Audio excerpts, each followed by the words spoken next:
Spiritual power is the only power. Introduction. My friend, let me remind you of something the world has forgotten, something buried beneath headlines, beneath fear, beneath the constant noise of modern life. There is only one true power in this universe, and it is spiritual. Not money, not status, not fear, not fate, not what they said about you, not what you've failed at, not even what you think is holding you back. These things seem powerful. They make noise. They move quickly. They create the illusion of control. But they are shadows, flickers on the wall of a greater reality.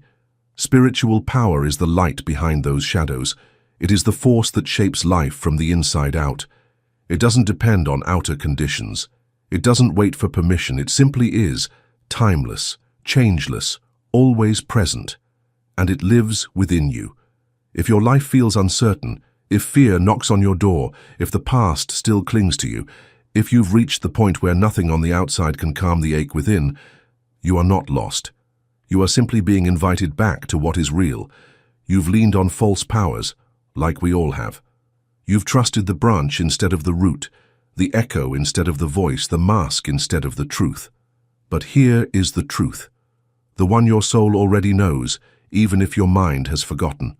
The presence of God is not far away. It is within you. And when you align with that presence, no outer condition can rule you. Not fear, not lack, not judgment, not the mistakes of yesterday. Because you are not a victim of the world, you are a vessel of divine law. You were not born to crawl through life in survival mode. You were born to remember that you are the living temple of an infinite power, a power that heals without effort, provides without struggle, and lifts you without condition. Once you know this, not just in theory but in experience, your peace becomes untouchable, not because nothing changes around you, but because something has changed within you. That's the real shift. That's the true miracle. This is not religious dogma, this is not wishful thinking, this is spiritual law, and it never fails. If these words resonate with something deep inside, something ancient and silent that stirs when truth is spoken, then you already belong here. This isn't just another message, this is a return to what's real. And if you're ready to keep going, to go deeper, to walk the narrow road back to your own divine center, I invite you to subscribe to the Middle Book channel where timeless spiritual truth is remembered, one soul at a time. Because you didn't stumble here by accident. You were led here by the part of you that never forgot. And now, the real journey begins. Chapter 1. The Law That Never Fails. Let us begin with the most vital fact in the universe.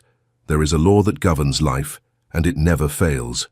Not sometimes, not often, not if you're lucky or chosen or spiritually elite. Always, in every place, at every hour, under all circumstances. This law is spiritual. And being spiritual, it is invisible to the senses, but utterly dominant in effect. It rules quietly, impersonally, and exactly. Just as gravity operates regardless of whether you're a saint or a sinner, this law governs your thoughts, your beliefs, and your conditions with unfailing precision. You do not need to make this law work. You need only to stop resisting it. The philosopher Ralph Waldo Emerson, who understood spiritual cause better than most of his time, once wrote, "As a man thinketh, so is he." He was not being poetic. He was describing a mechanism. What you hold in your mind and heart becomes your world. The book of Proverbs said the same long before him. As a man thinketh in his heart, so is he. And Christ Jesus taught with unshakable clarity, according to your faith, be it unto you. These are not religious phrases. They are instructions on how the universe actually functions. What you experience in your outer life is nothing more than the printout of the thoughts and convictions you entertain inwardly. Your mind is the projector. The world is the screen. If the image on the screen displeases you, there is no use in scratching or repainting the screen. You must go back to the projector. That projector is your consciousness, and consciousness, dear friend, is everything. If you are suffering, it is not because life is cruel, it is not because God has turned his face from you. It is not because fate has decided you must endure hardship. It is simply because somewhere, at some level, A false belief has taken root in your mind and it is producing its natural fruit. You may not be conscious of the belief. That is part of the trouble. But the law is not fooled. It responds not to what you claim to believe, but to what you deeply habitually expect. This is not meant to condemn you. Quite the contrary. This is the most liberating truth you will ever hear. Because if your own thinking has created the conditions around you, then it is your thinking that can uncreate them, and nothing outside of you, no person, no economy, no accident of birth, can stop you from doing that. Now you may say, but I didn't choose this pain. I didn't ask for this trouble. Perhaps not with your lips, but the mind is deeper than the mouth. You may have rehearsed fear in your imagination for years. You may have entertained self-doubt, bitterness, or guilt without knowing how powerfully creative those emotional states truly are. You may have accepted limitations spoken over you in childhood and continued to breathe life into them long after they should have been thrown away. Spiritual law is not punishing you. It is mirroring you. You are not the victim of some external force. You are the architect of your own vibration, and vibration precedes condition. This is why Jesus emphasized inner work above all else. He spoke of faith, of inner purity, of the state of the heart, not to impress theologians, but because he knew that the kingdom of heaven is within. And when that inner kingdom is clean and aligned with truth, the outer world must conform. But let me say this plainly. You cannot fool the law. You cannot declare truth with your mouth and continue feeding fear with your imagination. You cannot say, I am abundant, and then secretly indulge in worry about money. You cannot say, I am healed, while mentally rehearsing your symptoms day and night. The law hears not your words, but your vibration. And vibration comes from belief, not lip service. I've heard people say, but I've prayed for change and nothing happened. No, my friend. Something always happens when you pray rightly. If nothing happened, it was not prayer. It was worry wrapped in religious language. Real prayer is not begging. Real prayer is not a bargaining session with God. Real prayer is a change of consciousness, a shift in the inner landscape. And when that shift occurs, the outer form must respond. You cannot pray for light and then stay in darkness. You cannot affirm good and dwell in resentment. You cannot call yourself a child of God while secretly believing you're cursed. As long as two beliefs battle within you, the higher one will not dominate. It will merely be neutralized by the lower. This is why Jesus said, let your eye be single. The single eye is unwavering faith. It is inner alignment. It is the laser focus of consciousness upon truth. That truth is this. There is only one power in the universe. That power is good. That power is spirit. That power is working through you right now. All so-called evil is merely the absence of alignment with that power. Just as darkness is not a thing, but the absence of light, so sickness, fear, lack, and failure are not things in themselves, but the shadows cast by a consciousness that has forgotten its source. But once remembered, once spirit is consciously welcomed, affirmed, and allowed to govern, those shadows dissolve like mist before the sun, not by force, not by struggle, but by the lawful presence of light. You do not have to fix everything today. You do not have to undo years of error in a moment. You need only begin. Begin by knowing, not merely believing, that there is a law of the Spirit, that it works through you, that it works for you, that it never fails. This is the law that shaped the universe. It holds the stars in their orbits. It causes seeds to bloom and hearts to beat and rain to fall on the just and the unjust alike. It is not emotional. It does not require bribery. It only asks for your agreement. You are not a victim. You are not at the mercy of fate. You are the place where infinite power desires to express itself. And when you cooperate with that power, by aligning your thoughts with truth, by speaking words of life, by letting love be the dominant force in your heart, law will not reward you. It will simply reflect you. Because it always has, and it always will. Chapter 2. The Great Lie. Evil has power. There is one idea more poisonous than all others, and it has ruled this world for far too long. It is the idea that evil has power. This is the great lie. People believe in two powers, good and evil, God and the devil, light and darkness. And so long as you believe in two powers, you will always be torn between fear and faith, peace and panic, truth and illusion. But let me tell you the truth plainly. There is no second power. There is no God and something else.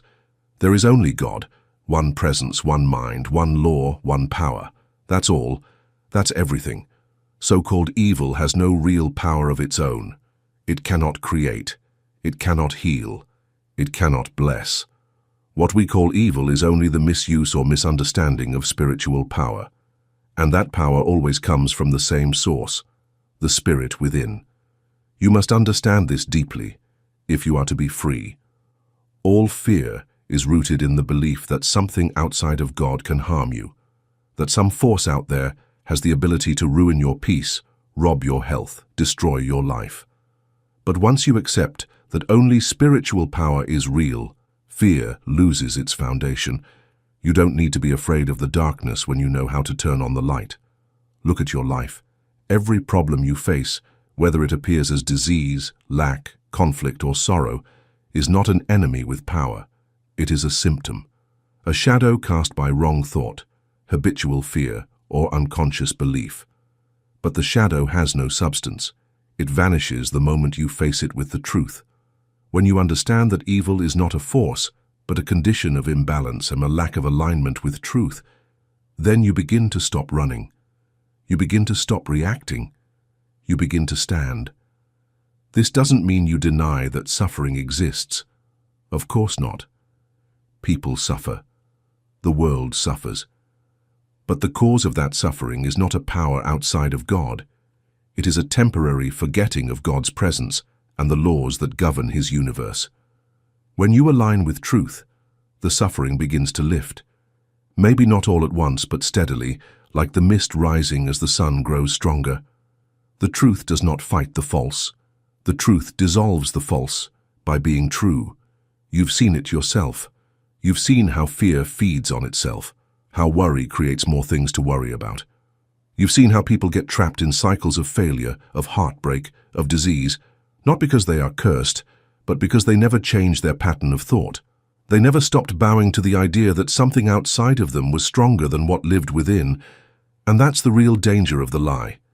It doesn't just scare you, it weakens you. It convinces you that you are separate from your source, that you must fight your way back to God, beg for mercy, earn your healing and prove your worth. But none of that is true. You have never been separate from the power that sustains all life. You are not outside of it. You are within it. You are made of it. You are held in it right now, even if you've forgotten. This is why your consciousness matters. What you accept in thought, you experience in form. If you agree with fear, you lend it power. If you focus on lack, you reinforce it. But if you stop, if you lift your attention and say, no, only God is here, only spiritual power is real, something begins to shift, something invisible, but undeniable. You see, the universe doesn't respond to panic. It responds to alignment. The more deeply you accept the truth of oneness, that no condition, no circumstance, no person has power over your life unless you grant it, the more the outer world begins to reshape itself to match the truth within you. This is not magic. It is the law. A spiritual law, but law all the same. Precise, predictable, and always faithful. If you're facing something difficult right now, a diagnosis, a betrayal, a financial drought, I want you to pause, take a breath, and remember this. That condition is not a power. It is a challenge. And all challenges are invitations to grow, to release, to return to truth. You do not need to conquer evil. You only need to stop feeding it. Stop giving it your belief, your energy, your agreement. The moment you stop reinforcing it in thought, it begins to lose its hold. What we stop energizing begins to die, and what we bless begins to bloom. The only reason evil appears strong is that people believe in it. Withdraw your belief, and its foundation crumbles. You are not a pawn being pushed between good and evil. You are the expression of divine intelligence, the child of a law that cannot be broken, a law that is love and truth and order, a law that operates through you, not against you. So stand in that truth. Speak it, think it, live it. not with defiance, but with quiet certainty. Declare inwardly, "This problem has no authority over me. This fear has no place in me. This appearance has no reality in God, and therefore none in me." You don't have to feel strong to begin. You just have to refuse to surrender to the lie. That's where all transformation starts, not in the world, but in the mind. The moment you say no to the lie of duality, you say yes to healing, yes to peace, yes to the one power that has never failed and never will, the spiritual power within you. And that, my friend, is the truth. Always has been, always will be. Chapter 3. You don't have a problem. You have a pattern. People come to me and say, "I don't know what's wrong. I've tried everything. I pray, I affirm, I do the work. But the problem is still here." And I always ask the same question. Are you treating the problem or are you treating the pattern? Because here's what most people don't understand. The issue is never the issue. The condition you're facing, no matter how painful, is not the true problem. It's a mirror, a reflection. The visible result of an invisible mold you've been carrying in your mind for a long time, perhaps even your entire life. That mold is your pattern. And until you change it, the scenery of your life will keep changing in appearance but not in substance. Different job, same frustration. New partner, same disappointment. Temporary breakthrough, same collapse. You've seen it happen. Maybe you've lived it more than once. So has almost everyone, until they wake up. So let me say it as plainly as I can. Your life is not shaped by chance. It is shaped by mental equivalence. The term mental equivalent refers to the idea, the image, the inner expectation that you carry around a particular subject. If your deepest belief about money is that it's scarce and difficult, no amount of affirmations will permanently change your finances because the pattern underneath is still running.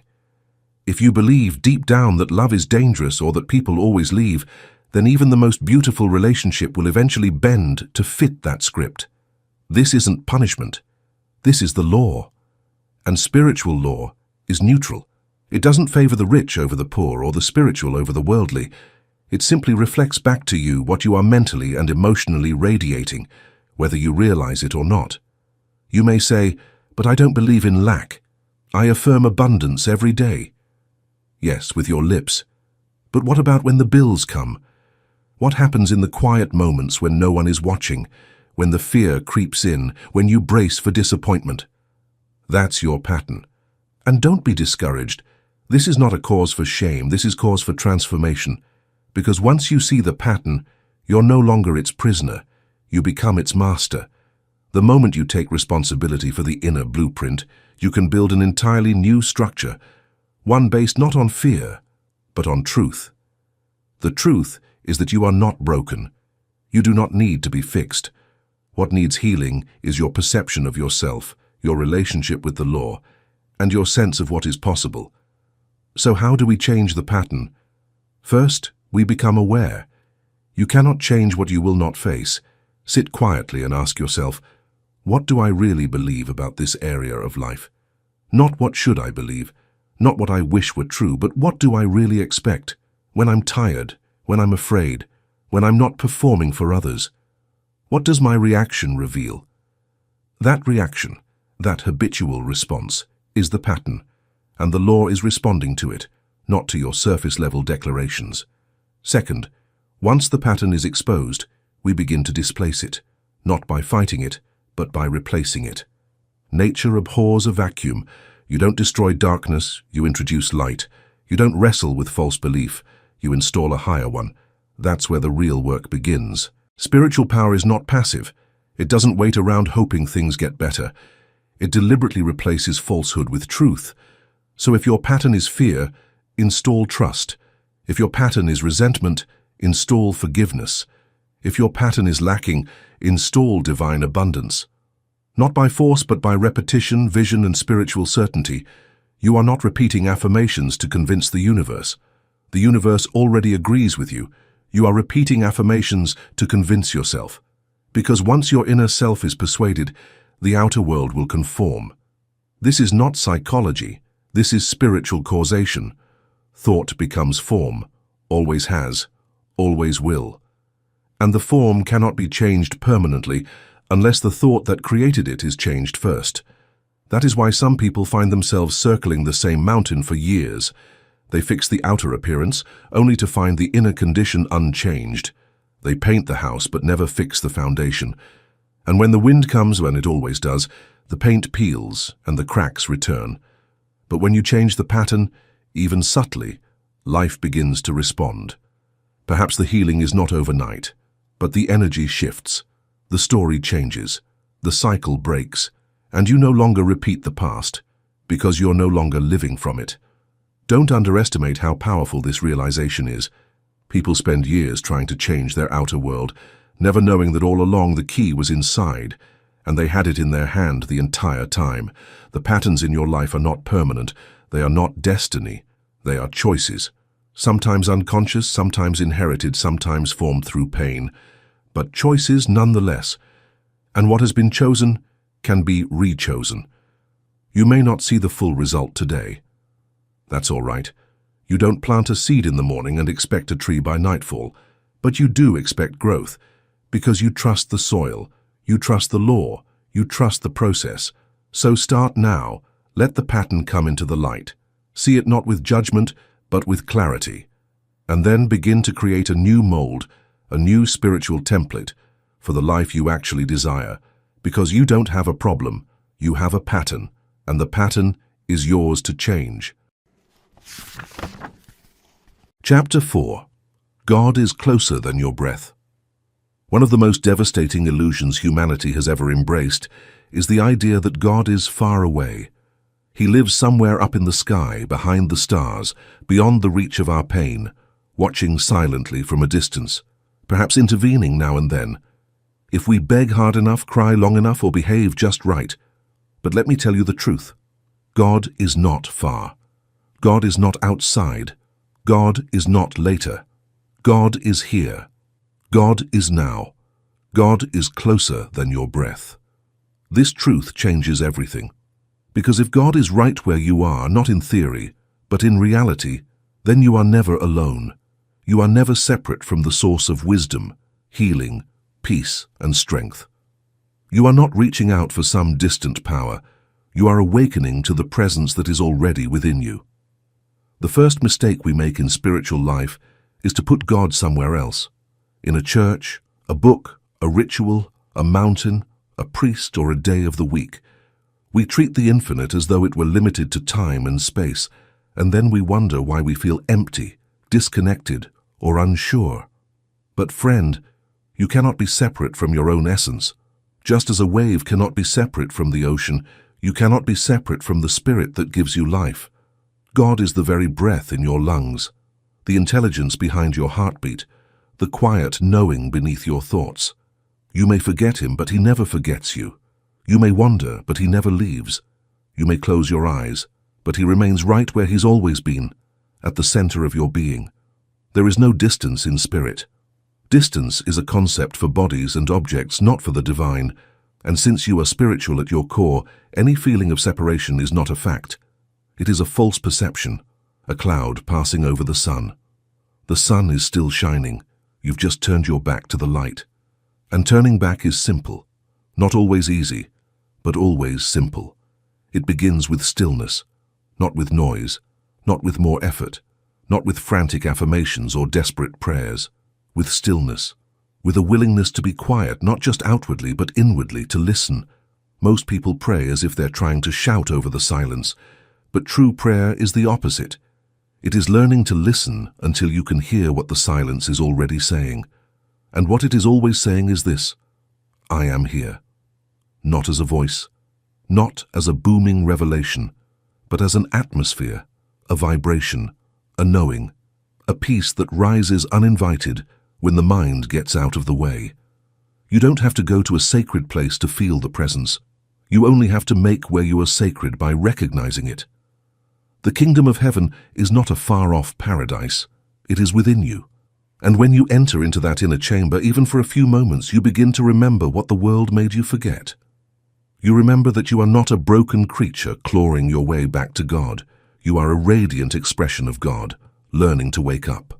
You remember that power does not come from striving. It comes from knowing. Knowing who you are, knowing what you carry, knowing that every breath you take is proof that life itself still believes in you. I have known people who spent years seeking miracles outside themselves, never realizing that the greatest miracle of all, the divine presence, was sitting quietly inside them the whole time, waiting to be noticed. When you truly feel this presence, not as a concept, but as a living experience, fear begins to fade. Not because your outer life suddenly becomes perfect, but because you are no longer mistaken for appearances for power. You stop begging, you start trusting, you stop asking, "Where is God?" and begin declaring, "God is here." And in that moment, everything begins to change, not because the world has shifted, but because you have. You become calm where there was anxiety. You become bold where there was doubt. You become free where there was guilt. Why? Because you are no longer leaning on outer things to carry you. You are standing on the rock of inner truth, and that truth is unshakable. Even in the midst of chaos, that presence never leaves. Even when you forget, it remembers. Even when you fall, it lifts. Now, someone may say, "But I don't feel it. I try to connect, but nothing happens." My friend, connection is not something you create. It's something you uncover. The connection is already there. It's your awareness that needs adjusting. If the radio isn't playing music, you don't assume the station is broken. You adjust the dial, you clear the static, you fine-tune the frequency, and the music was always there waiting for you to hear. The same is true of God. He has not moved. He does not come and go. He is. What changes is your receptivity, your willingness to sit in silence long enough to remember what you forgot when you got distracted by the noise of the world. So return to the silence, breathe, and feel the life within your breath. That life is not yours alone. It is shared. It is God living in you. Walk outside and observe nature, the pattern, the order, the patience. That is not random. That is intelligence at work, and the same intelligence animates you. You don't need to be a mystic to feel God. You only need to pause long enough to remember that you are never alone. God is not an emergency exit. God is the air you live in, the ground beneath every thought, the fire behind every insight, the love under every longing. You can't run from him. You can't lose him. You can only forget him and then remember again. So when the world feels heavy and the old doubts return and the fear tries to knock again, don't panic, don't run, close your eyes, be still, and remember, God is closer than your breath. Chapter 5. The Word is Power. There is something you use every single day, something so ordinary, so familiar, that you rarely stop to consider its power. Yet it is the most creative force at your disposal. It is your word, not just the sounds you make, not the idle chatter or casual phrases. I am talking about your spoken word, the deliberate, conscious declaration of thought into form. It is the mechanism by which spirit becomes flesh, thought becomes circumstance, and the invisible becomes visible. The very first chapter of Genesis opens not with action, but with utterance. And God said, "Let there be light," and there was light. This was not poetic metaphor. This was spiritual instruction. The divine word, the inner conviction spoken aloud, is the starting point of all creation. And so it is with you. You were made in the image and likeness of God, not in body, but in nature. You are a spiritual being, gifted with the power to think, feel, and speak. And what you speak, you call into your life. Every word is a seed, and every seed bears fruit. You are never speaking into empty air. You are always speaking into law, and the law does not forget. It does not overlook, it does not skip. Every word returns to you multiplied, sometimes immediately, sometimes slowly, but always faithfully. This is why we must speak with care, not with fear, but with reverence. Because our words are not passive sounds, they are containers of energy, and energy always seeks form. If you speak fear, you strengthen it.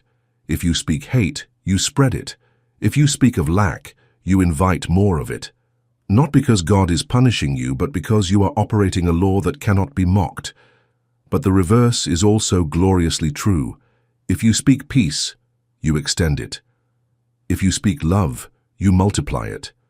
If you speak abundance, you begin to align with its current, and it will begin to flow in your direction. The spiritual principle is simple. Your word sets the tone of your life. Your word determines the frequency you're living. And life responds to your frequency, not your intentions. Most people speak out of habit. They speak based on emotion, or what others are saying, or what they feel in the moment. And then they wonder why their life seems chaotic, unstable, or out of alignment.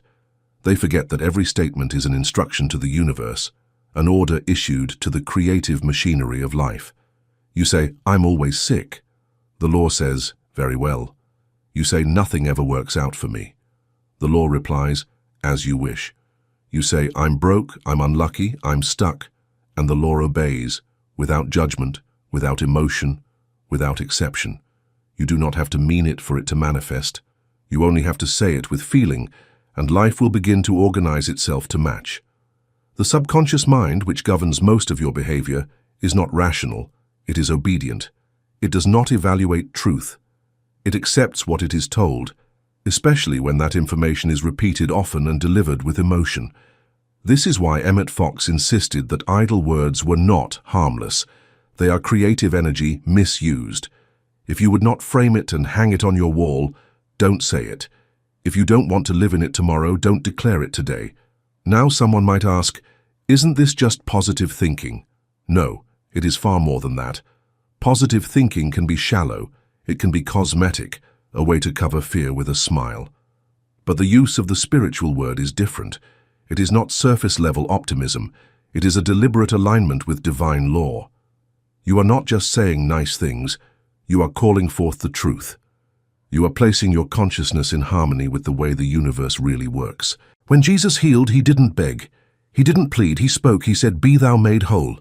Arise. Your faith has made you well."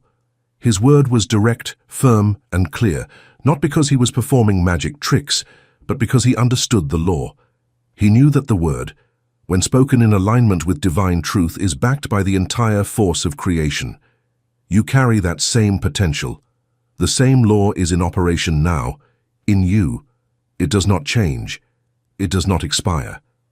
The only question is whether you will use it consciously or unconsciously, whether you will speak truth or repeat the errors of fear, limitation, and doubt. Begin now. Begin by watching your words. Not with guilt or anxiety, but with mindfulness. Become aware of what you declare in casual conversation. Notice how often you speak of your limitations instead of your possibilities, your fears instead of your faith. And when you catch yourself declaring something you don't wish to live, stop, cancel it. You have that authority. Say silently, "No, that is not the truth of me. The truth is, I am guided. I am provided for. I am one with the power that creates worlds." Use your words not to describe the mess, but to announce the truth, not to beg for light, but to command it, not to echo appearances, but to invoke reality. And do not wait for evidence. Do not ask the world for permission to speak your freedom. Speak it now and the world will catch up later. Say what you want to see, speak what you want to live. Declare what you know is real in spirit, even if you don't yet see it in form. Because what you say with conviction, you will live with certainty. The word is not just sound, the word is power, and it is in your hands. Chapter 6. Stop fighting. Start knowing. So many people spend their lives in battle, fighting fear, fighting sickness, fighting poverty, fighting the past, fighting for control, fighting for answers. They pray like soldiers going to war. They affirm with clenched fists. They meditate with tension in their breath, their minds still racing, trying to make something happen. And they wonder why nothing shifts. The truth is simple, and it will set you free. You are not here to fight. You are here to know. Spiritual power is not activated by struggle. It is not unlocked through effort. It does not respond to fear dressed up as devotion. It responds to one thing, and one thing only: inner alignment with truth. The need to fight disappears the moment you realize there was never an enemy, only a misunderstanding, a shadow mistaken for substance, a condition made solid by belief, now ready to be released by clarity. You don't fight darkness, you turn on the light, you don't wrestle with lies, you recognize the truth. This is the difference between human will and spiritual knowing. One is noisy, restless, and unsure. The other is calm, centered, and certain. When Jesus stood before sickness, storms, or even death, he didn't fight. He didn't explain.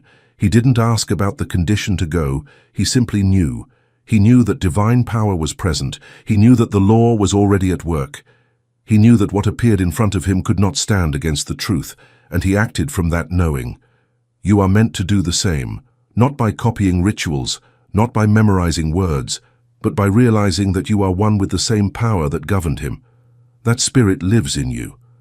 And when you stop resisting, when you stop acting as if God is out there and start recognizing God as here, now within, then the resistance melts and the results begin. But as long as you are fighting, you are affirming the power of what you fear. You are making it real to yourself. You are feeding it attention, belief, and energy, and what you feed grows. This is why fear never helps. Worry never improves a condition. Stress never solves a problem. They are all signs that you've slipped into doubt, and doubt is just faith in the wrong direction. People often ask, but if I don't fight, am I being passive? Absolutely not.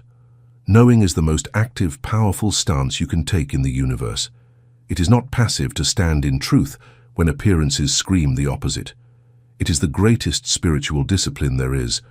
To know the truth when your bank account says lack, that's power. To know the truth when your body feels pain, that's dominion. To know the truth when the world around you is confused and afraid, that is leadership of the highest kind. Because what you know with conviction, you bring into form. And what you doubt, you delay. You do not need to convince God to act. God is action itself. Divine love is always moving, always flowing, always seeking to express as harmony, health, joy, and freedom. You don't need to push that power. You need only to get out of its way. That means letting go of panic, letting go of control, letting go of the idea that it's all up to you. It never was. It never will be. You are the instrument, not the source. And your job is not to do the work. Your job is to stay in tune. When a violin is tuned correctly, it sings without effort. But if the strings are too tight, it squeaks and strains. So it is with the soul. You cannot manifest from tension. You cannot affirm while secretly doubting. You cannot declare truth while your energy contradicts it. So pause, get still, breathe, and begin again. Not from fear, but from knowing. Knowing that there is no absence in God. Knowing that what you seek is already present in spirit. Knowing that you are not separate from your supply, your healing, your peace. You are simply remembering what was always there. Do not try to force results. That is the language of the ego.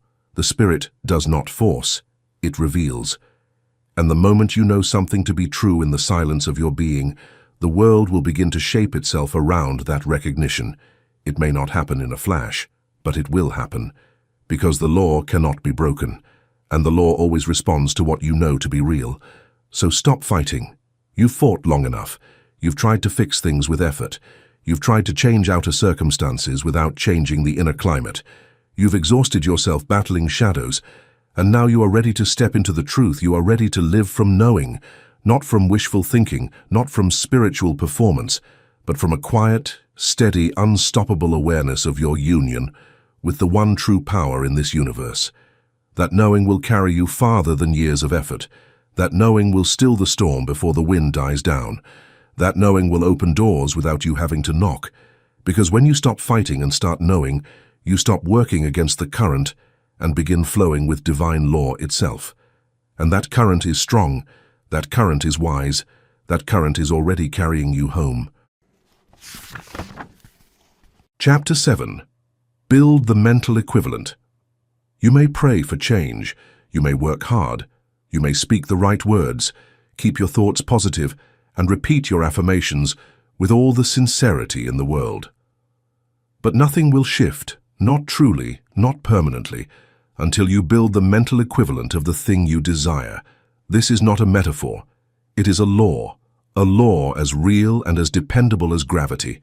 And once you understand it, you'll stop blaming the world for what you're not receiving and start transforming your life from the inside out.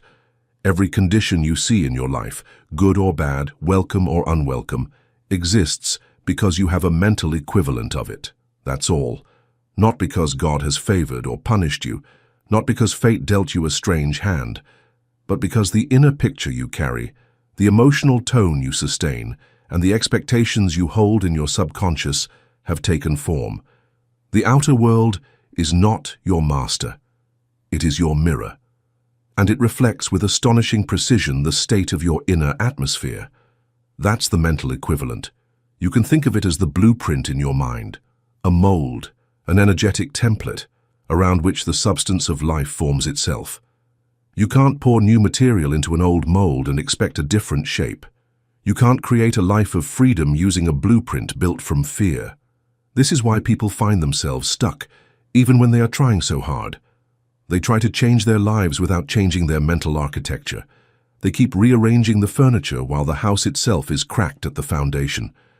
You don't get what you want. You get what you are equivalent to. Now don't let this discourage you. Let it liberate you.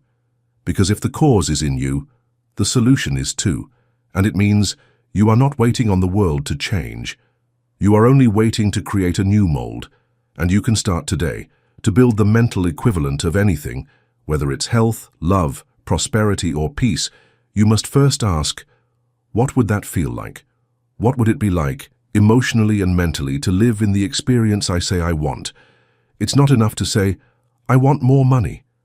You must develop the mental atmosphere of abundance. You must become someone who feels provided for, supported, and free.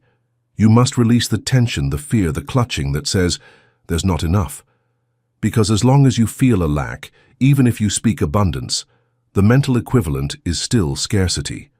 If you say, I want love, but carry deep beliefs that you are unworthy, unsafe, or invisible, then your mental equivalent will attract relationships that match those inner conditions. Not to hurt you, but to reveal the pattern that still lives in you. The law is not punishing you, it is reflecting you, and reflection is a gift because it lets you adjust the original. This is not about blame, it's about responsibility. It's about reclaiming your spiritual authorship. You are not a victim of your old patterns, you are the one who can replace them. So how do we do it? First, with clarity. Be clear on what you want, not in fantasy but in vibration.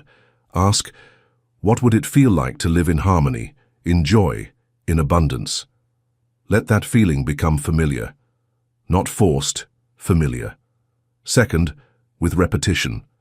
The mind accepts what it hears often. Your subconscious is like fertile soil. What you plant, it grows, not because it knows what is good, but because it knows what is present. So plant the right seeds, speak the words, hold the images, let them become normal to you. Third, with consistency. You don't go to the gym once and expect a transformation. The same applies to spiritual law. You build the mental equivalent brick by brick until the structure is strong enough to hold the life you desire. And fourth, with imagination. Imagination is not child's play. It is the divine faculty through which God creates. Every invention, every painting, every healing, every revolution began in someone's imagination. Use yours deliberately. Picture what you desire, not to fantasize but to form, and then let it go. Not with indifference but with trust. When the mental equivalent is built, the outer must come. It may come through a door you didn't expect. It may take a shape you hadn't imagined. But it will come, because law cannot contradict itself. And if the result doesn't arrive, go back inward, not with blame, not with despair, but with curiosity. What belief still remains unhealed?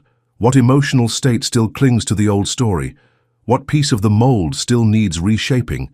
This is the spiritual life, not begging the world to change, but changing your inner world until it reflects your highest knowing.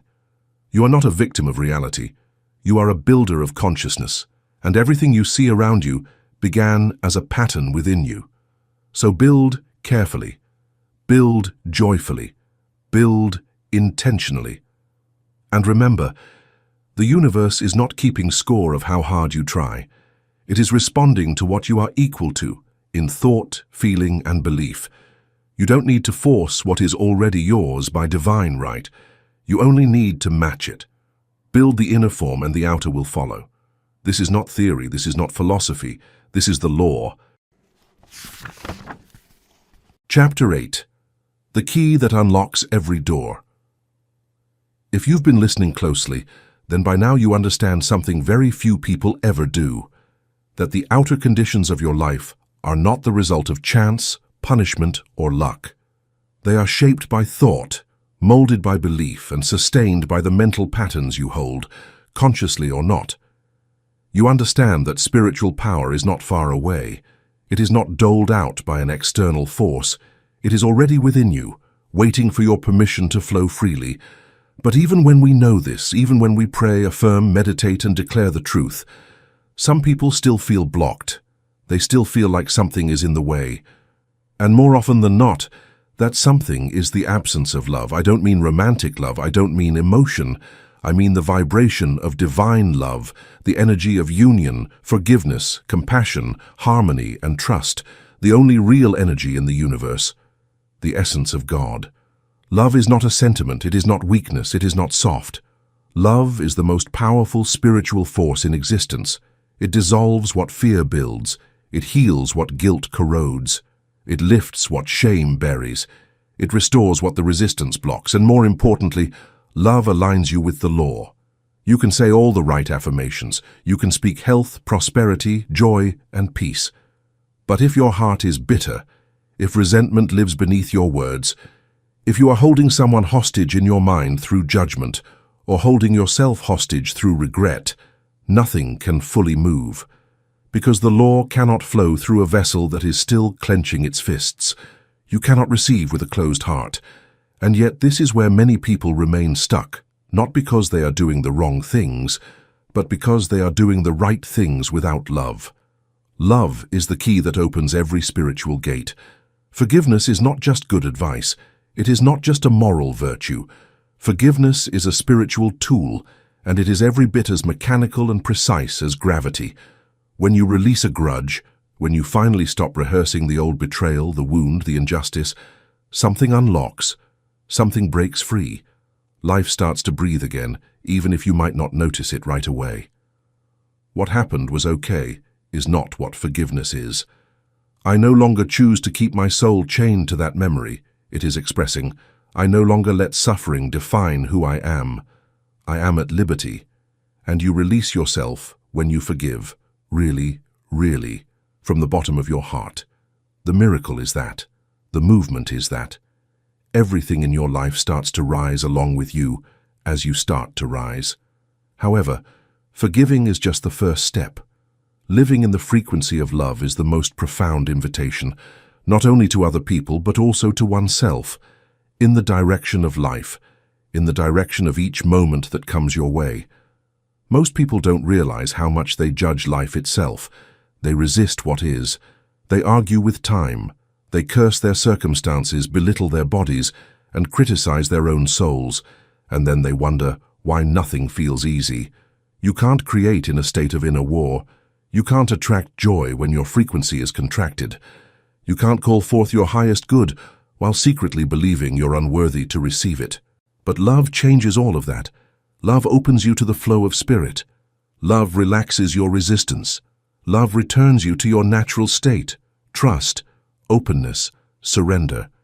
And from that state, life begins to move, gently, smoothly, sometimes suddenly, but always rightly, always in divine order. If something in your life has felt stuck, ask yourself honestly, where have I not yet chosen love? Is there someone you haven't forgiven? Is there a part of yourself you still shame? Is there a memory you still fight? A pattern you secretly believe you deserve? Because where love has not yet entered, fear still reigns, and fear always blocks flow. There's no need to shame yourself. There's no need to analyze every wound. Just recognize this. The moment you allow love to enter the picture, love for the present, love for the self, love for the divine order behind all things, that's when things begin to soften. And when things soften, they move. The walls you thought were permanent begin to dissolve. The patterns you thought were fate begin to shift. The help you needed begins to appear. Not because love bribed the universe, but because love reconnected you to what was already yours. That's the beauty of this truth. You're not acquiring anything new. You are allowing the truth to become visible again. And the truth is this: you are already one with all that is good. You don't need to beg for peace. You don't need to chase prosperity. You don't need to earn healing. You need only to remove the blocks. And the greatest block of all is the absence of love. So begin here. Begin with a simple act. Forgive one thing. Release one story. Speak kindly to yourself for a change. Stop resisting what is and start blessing what is unfolding. Bless your breath. Bless your mind. Bless your history. Bless even your pain, for it has brought you here to this moment of remembrance. And then begin to live as if you knew, really knew, that love is not something you have to find. It is something you were made of, something that surrounds you now, something that you are returning to, not for the first time, but as your home. Because love is not the reward at the end of the spiritual path. It is the path, and it is the key that unlocks every door. Conclusion. You have the power now. You've come to the end of this journey, but not the end of your path. In truth, the real path begins here, in the quiet recognition that the power you've been seeking is already within you. Spiritual power is not something distant, delayed, or earned. It is present. It is active.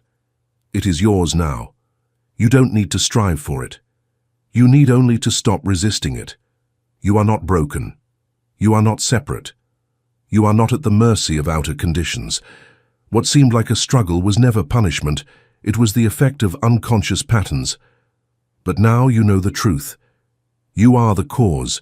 Your word creates. Your thoughts shape reality. Your inner state determines what flows into form. And the moment you choose truth over fear, clarity over confusion, love over resentment, the entire universe responds. You don't need more time. You need more trust, not in yourself alone, but in the law that governs all things. You are not here to chase power. You are here to embody it. The law is working. God is present. Your soul remembers. Live from that knowing. Speak from it. Act on it. Because the truth is simple, and it will never change. Spiritual power is the only power, and it lives in you now.